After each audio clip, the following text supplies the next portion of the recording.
Hello, இன்னைக்கு நாம ஒரு செம்மையான டைம் டிராவல் பண்ண போறோம். பழங்காலத்து கல்வி மையங்கள் ஆரம்பிச்சு சுதந்திரத்துக்கு பிறகான மாடர்ன் கட்டடக்கலை வரைக்கும் இந்தியாவோட அடையாளம் எப்படி பரிணாம வளர்ச்சி அடைஞ்சதுங்கிறத பத்தி தான் இந்த பிரத்யேகமான அலசல்ல நம்ம ரொம்ப டீப்பா பார்க்க போறோம். இது வெறும் செங்கல் சிமெண்ட் கதையெல்லாம் இல்லங்க, பல நூற்றாண்டுகளா இந்தியாவோட ஆன்மாவையே செதுக்குன சிந்தனைகளோட கதை. சரி, விஷயத்துக்கு வருவோம். நம்ம ரூட் மேப் என்னன்னு பார்த்துடலாம். நாலந்தாவோட பழங்கால கல்வி முறை, அகமதாபாத் சுல்தான்களின் கோட்டை நகரம், ஜெய்ப்பூரோட பிங்க் சிட்டி பிளானிங், மும்பையோட காத்திக் மற்றும் ஆர்ட் டெக்கோ ஸ்டைல், கடைசியா லீ கார்பூசியரோட மாடர்ன் செண்டிகர். இதெல்லாம் தான் நாம இன்னைக்கு கவர் பண்ண போறோம். நம்ம இடத்துக்கு போறதுக்கு முன்னாடி ஒரு சின்ன விஷயம். இந்த குறிப்பிட்ட 5 இடங்களுக்கும் ஏன் யுனெஸ்கோ அந்தஸ்து கிடைச்சதுன்னு நீங்க யோசிக்கலாம். இதுக்கு காரணம் அவங்களோட OUV, அதாவது அவுட்ஸ்டாண்டிங் யூனிவர்சல் வேல்யூ. சிம்பிளா சொல்லணும்னா மனித படைப்பாற்றலோட உச்சமாவோ அல்லது ஒரு காலகட்டத்தோட கலாச்சாரத்துக்கு ஈடு இணையற்ற சான்றாவோ இந்த இடங்கள் இருக்கணும். அப்படிப்பட்ட இடங்களை தான் நாம இப்போ பார்க்க போறோம். பகுதி 1. நாலந்தா, பண்டைய மகாவிகாராவின் கல்வி. பண்டைய மகத நாட்டுல இருந்த நாலந்தா மகாவிகாராவை பத்தி தான் இப்ப பார்க்க போறோம். இது ஏதோ சாதாரண இடம் இல்லைங்க, பழங்கால இந்தியாவோட ரொம்ப பிரம்மாண்டமான ஒரு இன்டர்நேஷனல் கல்வி மையம். இந்த ஸ்லைட்ல நீங்க பாக்குறதுல ஒரு நிஜமான ஆச்சரியம் என்னன்னா, நாலந்தாவோட ஆயுட்காலம்தான். கிமு 3ஆம் நூற்றாண்டிலேயே இதுக்கான சில தொல்பொருள் சான்றுகள் இருந்தாலும், கிபி 5ஆம் நூற்றாண்டுல குப்த வம்சத்தைச் சேர்ந்த முதலாம் குமாரகுப்தரால தான் இது ஒரு பிரம்மாண்ட கல்வி மையமா உருவாக்கப்பட்டுச்சு. கொஞ்ச நெஞ்ச வருஷம் இல்லைங்க, 13ஆம் நூற்றாண்டு வரைக்கும், அதாவது கிட்டத்தட்ட 800 வருஷங்கள் எந்த பிரேக்கும் இல்லாம இந்த இடம் இயங்கியிருக்கு. இன்னைக்கு நாம இதை திரும்பி பார்க்கறப்போ அந்த காலத்திலேயே எஜுகேஷனுக்கு எவ்வளோ முக்கியத்துவம் கொடுத்துருக்காங்கன்னு நினைச்சு பார்க்கவே பிரமிப்பா இருக்குல்ல. இந்த மகாவிகாராவுல வெறும் மத படிப்புகள் மட்டும்தான் சொல்லி கொடுத்தாங்கன்னு நினைச்சா அதுதான் தப்பு. இங்க தேரவாதம், மகாயானம், வஜ்ரயானம்னு 3 பௌத்த கோட்பாடுகளோடு சேர்த்து வேதங்கள், நுண்கலைகள், லாஜிக்னு சொல்ற தர்க்கம், அப்புறம் மருத்துவம்னு எல்லாமே சொல்லி கொடுத்துருக்காங்க. சொல்லப்போனா இது ஒரு கம்ப்ளீட் யூனிவர்சிட்டி. சீனா, மத்திய ஆசியா, தென்கிழக்கு ஆசியான்னு உலகத்தோட பல மூலைகள் இந்த அறிஞர்கள் இங்க படிக்க வந்திருக்காங்கன்னா பாத்துக்கோங்களேன். அதுலயும் ஹுவாங்ஸ்வாங் மாதிரியான சீன பயணிகள் அரிய புத்தகங்களை தேடி பல மாசங்கள் கஷ்டப்பட்டு பயணம் செஞ்சு இங்க வந்தது இதோட குளோபல் ரீச்சை காட்டுது. படிப்பை விடுங்க, நாலந்தாவோட இன்ஃப்ராஸ்ட்ரக்சரே ஒரு தனி கிளாஸ் தான். அந்த காலத்திலேயே 8 தனித்தனி கேம்பஸ், ஸ்டூடெண்ட்ஸ்க்குன்னு பிரத்யேகமான ஹாஸ்டல் ரூம்கள்னு ரொம்பவே அட்வான்ஸ்டான ஒரு பிளானிங் இங்க இருந்திருக்கு. சுட்ட செங்கற்களால கட்டப்பட்ட கோயில்கள், விகாரங்கள், குப்தர்கள் காலத்து கலைநயத்தோட உருவாக்கப்பட்ட சுதை மற்றும் வெண்கலச் சிற்பங்கள்னு இங்க இருந்த எல்லாமே நாலந்தாவோட கலைச்சிறப்ப அப்படியே நம்ம கண் முன்னாடி நிறுத்துது. அந்த பிரம்மாண்டத்தை அப்படியே கொஞ்சம் கற்பனை பண்ணி பாருங்க. அப்படியே கொஞ்சம் முன்னாடி வருவோம். பகுதி 2. அகமதாபாத், மதில்களால் சூழப்பட்ட சுல்தானிய நகரம். நாலந்தாவோட இடிபாடுகள்ல இருந்து விடைபெற்றுட்டு நேரா 15ஆம் நூற்றாண்டு குஜராத்தோட இஸ்லாமிய சுல்தானியர்கள் ஆண்ட காலத்துக்கு இப்ப நாம போக போறோம். கிபி 1111ல சுல்தான் அகமது ஷாவால உருவாக்கப்பட்ட இந்த மதில் சூழ்ந்த நகரம் சபர்மதி நதியோட கிழக்கு கரையில ரொம்பவே ஸ்ட்ராட்டஜிக்கா பிளான் பண்ணி கட்டப்பட்டுச்சு. ஏன் சபர்மதி நதிக்கரைன்னு நீங்க கேட்கலாம். அந்த நதி வெறும் தண்ணிக்கு மட்டும் இல்ல, வெளியில இருந்து யாரும் ஈஸியா தாக்க முடியாத ஒரு இயற்கை அரணாவும் இருந்துச்சு. அது மட்டும் இல்லாம வியாபாரத்துக்கும் விவசாயத்துக்கும் ரொம்ப உதவியா இருந்துச்சு. இந்த ஒரு காரணத்தாலேயே பல கலாச்சாரங்கள் இங்க ஒன்னு சேர்ந்து ஒரு செழிப்பான வியாபார சமூகம் உருவாகி பலவிதமான கட்டிடக்கலைகளும் இங்க வளர ஆரம்பிச்சது. அகமதாபாத்தோட இந்த சுல்தானிய கட்டிடக்கலை நிஜமாவே பார்க்க ரொம்ப பிரம்மாண்டமா இருக்கும். அங்க இருக்கிற பத்ரா கோட்டையா இருக்கட்டும், இல்ல அந்த உள்கோட்டை பகுதியில இருக்கிற பல மசூதிகள், கல்லறைகளா இருக்கட்டும், எல்லாமே செம மாஸ். அதுலயும் குறிப்பா சிதி சையத் மசூதி பத்தி சொல்லியே ஆகணும். அதோட ஜன்னல்கள்ல கல்லாலேயே செதுக்கப்பட்ட ட்ரீ ஆஃப் லைஃப், அதாவது ஜீவ விருட்சம் ஜாலி வேலைப்பாடுகள் உலக புகழ் பெற்றது. ஒரு பாறையில இப்படி ஒரு மெல்லிய வலை மாதிரி டிசைன் பண்ண அந்த சிற்பிகளோட திறமையை நினைச்சா உண்மையிலே புல்லரிக்குதுங்க.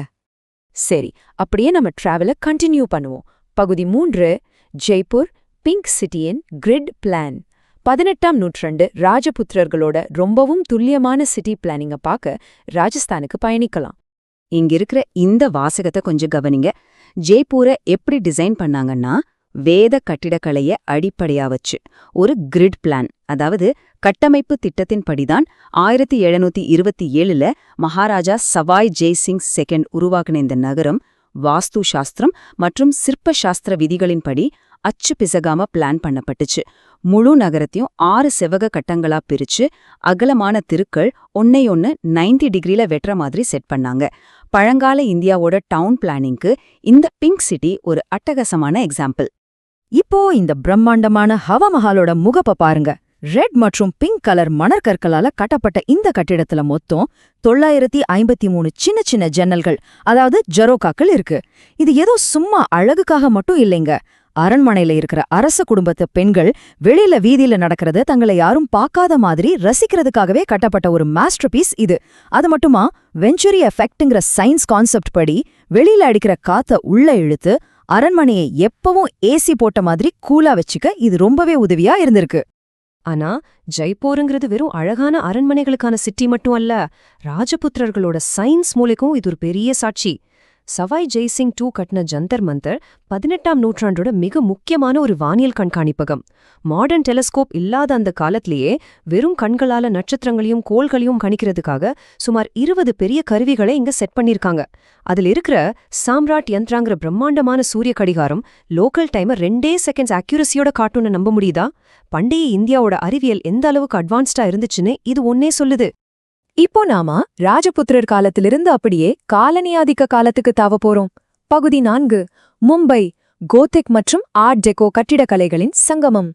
7 தீவுகளான பம்பாய உலகளாவிய வர்த்தகமும் வெளிநாட்டு ஆட்சியும் எப்படி மாத்தி அமைச்சதுன்னு இப்ப பார்க்கலாம். இங்க ரொம்ப முக்கியமான ஒரு விஷயத்த நாம கவனிக்கணும். இந்த 2 வெவ்வேறு கட்டிடக்கலை ஸ்டைல்ஸ்க்கு நடுவுல இருக்கிற வித்தியாசம் ரொம்பவே இன்ட்ரெஸ்டிங்கா இருக்கும். பிரிட்டிஷ் ஆட்சியோட உச்சகட்டமான 19ஆம் நூற்றாண்டுல கட்டப்பட்ட விக்டோரியன் கோத்திக் கட்டிடங்கள் எல்லாமே கூர்மையான வளைவுகள், பெரிய ஜன்னல்கள், அப்புறம் ஸ்டீல், கான்கிரீட்னு ரொம்ப பிரம்மாண்டமா கட்டப்பட்டுச்சு. ஆனா அப்படியே 20ஆம் நூற்றாண்டுக்கு வந்தீங்கன்னா உலகளாவிய பிசினஸ் மற்றும் சினிமா மோகத்தால ஆர்ட் டெக்கோ அப்படிங்கிற ஒரு புது ட்ரெண்ட் வந்துச்சு.